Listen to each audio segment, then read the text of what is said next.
Halo semua, selamat datang di channel kami, Jurnal Kriminal bersama saya Antika Walo.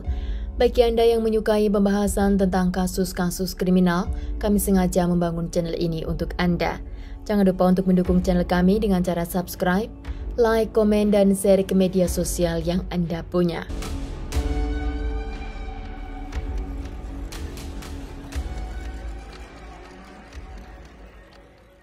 Seorang wanita yang bernama Amanda Micheline Naylor McLaury lahir pada tahun 1988 di wilayah barat Amerika Serikat, yaitu di kota Virginia. Amanda adalah anak dari Laurie McLaury dan dia juga memiliki seorang saudara perempuan yang bernama Anna Mary McLaury. Anna diketahui 1 tahun lebih tua dari Amanda, namun di sini kami tidak mendapat informasi tentang masa kecil mereka atau siapa dan di mana ibu kandung mereka. Kedua anak itu dibesarkan oleh ayahnya Laurie hingga mereka beranjak remaja. Pada saat Amanda berusia 12 tahun dan Anna berusia 13 tahun, mereka diberikan kepada keluarga lain untuk diadopsi. Karena saat itu Laurie terkena masalah hukum dan dia harus dipenjara. Menurut keterangan polisi, Laurie telah melakukan pelecehan terhadap anak remaja yang ada di sekitar area itu. Karena korbannya adalah anak di bawah umur, biasanya nama dan foto korban akan disembunyikan oleh pihak otoritas. Anna dan Amanda kala itu diadopsi oleh keluarga yang berbeda, sehingga mereka pun hilang kontak. Laurie mendapat hukuman selama 17 tahun penjara atas kasus yang dia lakukan. Maka ketika Laurie dibebaskan dari penjara, Anna dan Amanda mereka telah dewasa. Ketika Laurie keluar dari penjara, dia langsung mencari kedua anaknya yang telah diadopsi oleh keluarga lain. Pertama, Laurie bertemu dengan Anna dan Laurie juga berusaha untuk menemui Amanda. Namun ketika Amanda tahu jika ayahnya telah bebas dari penjara, dia belum bisa memastikan untuk menemui ayah kandungnya. Keluarga Amanda yang telah mengadopsinya juga memberi peringatan agar mempertimbangkan pertemuannya tersebut disebabkan kasus yang telah dia lakukan di masa lalu. Karena terdapat dugaan jika korban-korban Laurie sehingga dia masuk penjara adalah kedua anaknya sendiri, yaitu Anna dan Amanda. Di saat Amanda mendapat kontak telepon dari saudaranya Anna dan seiring waktu berjalan, Anna mengatakan jika ayahnya telah berubah dan ingin meminta maaf kepadanya jika selama ini telah meninggalkan mereka. Pada tahun 2017, Amanda berusia 29 tahun dan saat itu dia sedang menjalin hubungan dengan seorang pria yang bernama John Thomas. Menurut Amanda, Thomas adalah tipe pria yang sangat dia impikan, di mana Thomas memiliki tubuh yang kekar, bertato dan juga atletik. Impian pasangan ini adalah untuk merayakan pernikahan mereka di sebuah pantai yang indah. Orang tua adopsi Amanda juga sangat mendukung hubungan mereka karena mereka mengenal Thomas sebagai pria yang baik dan juga mereka yakin jika Thomas akan menjaga Amanda. Amanda setelah memiliki kontak dengan saudaranya Anna, dia lebih sering menghabiskan waktunya di luar rumah, juga waktunya di rumah Anna. Dan itu membuat keluarga adopsi Amanda sangat mengkhawatirkan keadaannya. Namun walaupun begitu, mereka tidak dapat berbuat banyak karena Amanda sudah dewasa. Amanda juga akan mengajak kekasihnya Thomas ke rumah saudaranya Anna. Dan setelah beberapa kali mereka melakukan perkumpulan keluarga, Anna mengenal lebih dalam tentang kepribadian Thomas, yaitu calon adik iparnya. Di sana Anna terpesona dengan tubuh Thomas. Hingga suatu hari, Laurie datang juga ke rumah Anna dan dia membawa salah satu jenis metafetamina untuk dikasih coba kepada keluarga di rumah itu. Akhirnya Anna, Amanda, dan Thomas menjadi pecandu produk tersebut dan mereka akan minum minuman beralkohol dan berpesta di rumah Anna. Anna hari itu tidak mengkonsumsi secara berlebihan seperti yang lain karena dia sedang mengincar adik iparnya. Dalam situasi yang tidak normal setelah menggunakan metafetamina, Thomas dirayu oleh Anna dan dia mengajak Thomas untuk tidur bersama. Thomas pun ikut ke kamar Anna, sedang saat itu Amanda dan ayahnya berada di ruang tamu. Setelah hari itu, Anna mengetahui jika dirinya sedang berbadan dua, dan Anna tahu jika bayi itu adalah anak Thomas, calon suami adiknya. Anna sangat ketakutan ketika mengetahui jika dia dalam keadaan hamil, namun dia tidak berani mengatakan kepada Thomas atau Amanda tentang kehamilannya tersebut. Bulan demi bulan, reunian keluarga dan rutinitas mereka masih terus berlanjut, dan perut Anna pun juga semakin membesar. Amanda pernah menanyakan dengan siapa kakaknya itu menjalin hubungan, namun Anna mengatakan jika dia tidak tahu siapa ayah dari anak yang dia kandung. Amanda tidak mengetahui hubungan antara Thomas dan Anna, dan Thomas juga tidak mengetahui jika Anna sedang mengandung anaknya, dan hubungan mereka juga tidak pernah ada masalah. Amanda dan Thomas akhirnya pindah ke wilayah Indiana, sedang Laurie dan Anna masih tinggal di barat Virginia. Karena jarak yang cukup jauh, mereka tidak dapat melakukan perkumpulan keluarga seperti hari-hari sebelumnya. Amanda dan Thomas hanya akan datang ke rumah Anna ketika ada hari-hari spesial saja. Dan hingga anak Anna lahir, Amanda dan Thomas tidak tahu tentang siapa ayah dari anak tersebut. Thomas sebenarnya telah memiliki 5 orang anak, dan kelima anak itu diurus dan dibesarkan oleh ibu Thomas. Karena ibu kandung mereka tidak ada yang mau mengurusnya, karena Thomas adalah tipe orang yang suka bergonta-ganti pasangan, dan setiap melakukan hubungan, dia tidak pernah memakai pengaman. Karena ketergantungannya dengan metavitaminnya, Thomas dan Amanda mereka akhirnya dipecat dari tempat kerjanya. Thomas hanya mendapat bantuan dari pemerintah sebesar $180 per minggu, sedang Amanda tidak memiliki penghasilan sama sekali setelah dia dipecat dari tempat kerjanya. Uang $180 per minggu tidak cukup untuk Thomas dan Amanda menjalankan hidup di kota Indiana.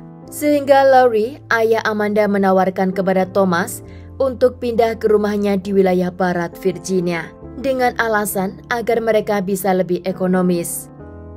Thomas dan Amanda akhirnya mereka pindah ke rumah Laurie pada akhir bulan Januari pada tahun 2019. Setelah mereka sampai di rumah Laurie, di sebuah trailer di pedalaman yang sangat terpencil, dan di sana Laurie dan Thomas berusaha untuk membuka usaha, yaitu produksi metavitamina rumahan. Di dalam rumah trailer itu, Laurie dan Thomas meracik beberapa kimikal, namun sayangnya produk tersebut tidak mau menjadi kristal. Amanda, Thomas, dan Laurie di rumah itu hanya menghabiskan waktu mereka dengan menggunakan produk yang mereka racik, dan juga menghabiskan waktu mereka dengan minuman beralkohol. Di saat Thomas tidak ada di rumah, Amanda dan ayahnya Laurie akhirnya mereka tidur bersama. Dan Amanda mengatakan kepada ayahnya jika dia sangat menyukai perlakuannya tersebut. Hingga hari itu, Amanda tidak tahu jika Thomas juga masih sering menghabiskan waktunya di atas ranjang bersama Anna. Amanda tidur dengan ayah kandungnya, sedang Thomas, dia juga masih tidur dengan calon kakak iparnya. Pada tanggal 7 Februari pada tahun 2019, hari Rabu tepatnya, hari itu Laurie mengatakan kepada Amanda dan Thomas jika dia akan memasak untuk merayakan hari kasih sayang. Malam itu Laurie memasak kentang panggang, daging steak, dan juga telah membeli sebotol wine. Setelah dia selesai memasak, semuanya dia tata di atas meja dengan suasana yang sangat romantis. Di waktu makan malam, Thomas memberikan cincin kepada Amanda dan dia meminta tangan Amanda untuk dia jadikan seorang istri. Laurie melihat Thomas memakaikan cincin ke tangan Amanda, dia sangat tidak menyukainya. Karena sebenarnya Laurie malam itu membuat suasana romantis agar Amanda bisa tidur dengannya dan bukan untuk Thomas melamar anaknya. Maka Laurie setelah makan malam, dia memberikan produk kesayangan mereka dan di tengah keadaan yang tidak stabil, mereka melakukan sebuah permainan. Permainan itu mereka sebut, apakah kamu berani menerima sebuah tantangan. Laurie menanyakan kepada Thomas jika dia berani menerima tantangan yang dia berikan, dan Thomas pun setuju.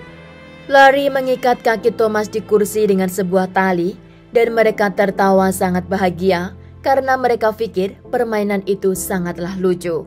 Ketika Lori mengatakan jika permainannya telah selesai dan Thomas akan melepaskan ikatan tali di bagian kakinya, tiba-tiba Amanda mengambil botol wine yang ada di atas meja dan dia pecahkan ke kepala Thomas. Thomas langsung tergeletak di sana dan tidak sadarkan diri.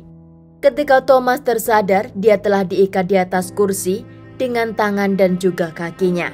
Thomas diikat di kursi itu selama 3 hari dan Lori mengatakan kepada Anna dan Amanda jika Thomas adalah agen undercover untuk mengawasi dirinya. Thomas berusaha menjelaskan jika dia bukan agen dan dia tidak tahu apa yang dikatakan oleh Lori dan apa maksud dari tuduhan tersebut. Ketika Thomas menolak untuk menyatakan jika dirinya adalah agen, Lori akan memukulinya dengan benda yang dia dapat di sekitarnya. Anna dan Amanda juga menyuntikkan chemical dari produk yang mereka gunakan untuk pembuatan produk metavitaminnya. Menurut Anna dan Amanda, produk itu adalah infus untuk Thomas dan mereka menyuntikkan chemical itu hampir sebanyak 2 liter. Setelah Thomas mendapat suntikan sebanyak 2 liter, dia berubah secara mental, sehingga dia menghancurkan kursi dan juga melepaskan ikatannya. Di sana Anna, Amanda, dan Lori beradu fisik dengan Thomas, lalu Anna lari ke dapur dan mengambil plastik untuk membungkus kepala Thomas. Setelah mereka yakin jika Thomas telah meninggal dunia, mereka membuat lubang yang sangat dangkal di belakang rumah mereka. Setelah mengubur jasad Thomas, Amanda dan Lori, mereka mandi bersama dan melakukan hubungan sepanjang malam. 6 hari kemudian setelah kematian Thomas, Lori mengalami paranoid jika dia yakin Thomas masih dalam keadaan hidup. Akhirnya Lori mengajak Amanda dan Anna untuk menggali ulang kubur Thomas dan mereka mencincang tubuh korban menjadi beberapa bagian, lalu setiap bagian itu akan mereka kubur di tempat yang berbeda. Sebulan kemudian keluarga itu pindah ke wilayah Virginia dan di sana Amanda menikah secara ofisial dengan ayah kandungnya yang bernama Lori. Sebenarnya pernikahan itu ilegal, namun karena Amanda adalah anak adopsi dan di dalam dokumen Amanda sudah tidak ada lagi nama Lori sebagai ayah kandungnya, maka pihak pemerintah tidak mengetahui jika Lori adalah ayah biologis Amanda. Beberapa bulan kemudian setelah pernikahan mereka, akhirnya Amanda dan ayahnya Lori pindah ke kota Kentucky, tepatnya pada bulan November pada tahun 2019.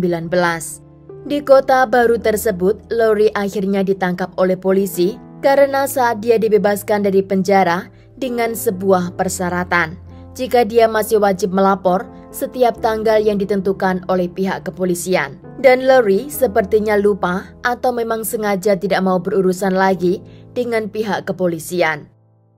Di ruang interogasi, tiba-tiba Lori menceritakan dan juga mengakui jika dia telah membunuh calon menantunya dan menunjukkan di mana dia menguburnya. Lori juga mengatakan jika otak dari pembunuhan itu adalah anaknya atau yang saat itu telah menjadi istrinya, yaitu Amanda. Amanda mengatakan kepadanya jika dia akan mengambil uang sisa Thomas dari perusahaan yang telah memecatnya dan juga uang bantuan dari pemerintah. Sedang yang melakukan pembunuhan atau yang mengakhiri hidup korban adalah anaknya Anna. Dia tidak tahu kenapa Anna melakukan itu kepada calon suami adiknya. Anna dan Amanda akhirnya dipanggil oleh polisi dan dibawa ke ruang interogasi. Dan di sana mereka menyatakan pernyataan yang sangat berbeda. Amanda mengatakan jika ayahnya ingin mengakhiri tunangannya karena dia sangat cemburu dan dia tidak mau jika dia menikah dengan Thomas. Sedang Anna mengatakan di ruang lain jika otak pembunuhan itu berasal dari Amanda karena Amanda tahu jika Thomas pernah tidur bersamanya. Polisi melihat jika ketiga orang itu memiliki motif tersendiri untuk mengakhiri hidup korban. Pada tanggal 24 November pada tahun 2019, pihak kepolisian menggali tanah untuk menemukan jasad korban. Menurut hasil otopsi, mereka menemukan jika setiap bagian tubuh korban telah dipaku dengan sebuah papan. Namun akibat kematian korban, mereka tidak dapat mengidentifikasi karena kondisi korban dinyatakan telah hancur. Ibu Thomas yang mengurus anak-anak Thomas sangat terkejut mendengar berita betapa kejamnya mereka membunuh Thomas. Dan dia meminta kepada pemerintah agar semua pelaku mendapat hukuman yang seberat-beratnya. Di pengadilan, Anna mengatakan jika anaknya adalah anak Thomas dan Amanda baru mengetahui jika keponakannya itu adalah anak dari tunangannya. Anna juga meminta maaf kepada ibu Thomas karena dia telah membunuh ayah dari anaknya, dengan alasan jika saat itu dia sangat tidak terkendali di bawah obat-obatan dan juga hasutan dari adik dan ayah kandungnya. Anna juga memohon kepada ibu Thomas untuk memperjuangkan hak asuh anaknya agar dapat dia rawat. Di akhir persidangan, Amanda Michelle McLaury dijatuhi hukuman seumur hidup dengan pembebasan bersyarat dapat diajukan setelah menjalani hukuman selama 40 tahun penjara. Sedang ayah Amanda dijatuhi hukuman seumur hidup tanpa pembebasan bersyarat. Sedang Anna Mary McLaury dijatuhi hukuman seumur hidup dengan pembebasan bersyarat setelah dia menjalani hukuman selama 40 tahun penjara. Ibu Thomas mengatakan jika dia belum pernah melihat atau tahu tentang anak Anna, dan dia meminta kepada pengadilan untuk melakukan tes DNA kepada anak tersebut. Setelah dilakukan tes, ternyata benar jika anak itu adalah anak kandung Thomas. Dan akhirnya ibu Thomas pun mengambil dan mengasuh anak tersebut. Sekian kasus hari ini, jangan lupa tinggalkan like dan komen. Jika Anda tidak keberatan, klik tombol subscribe untuk mendukung channel kami. Terima kasih saya ucapkan kepada Anda para subscribers. Sekian, sampai jumpa di kasus berikutnya.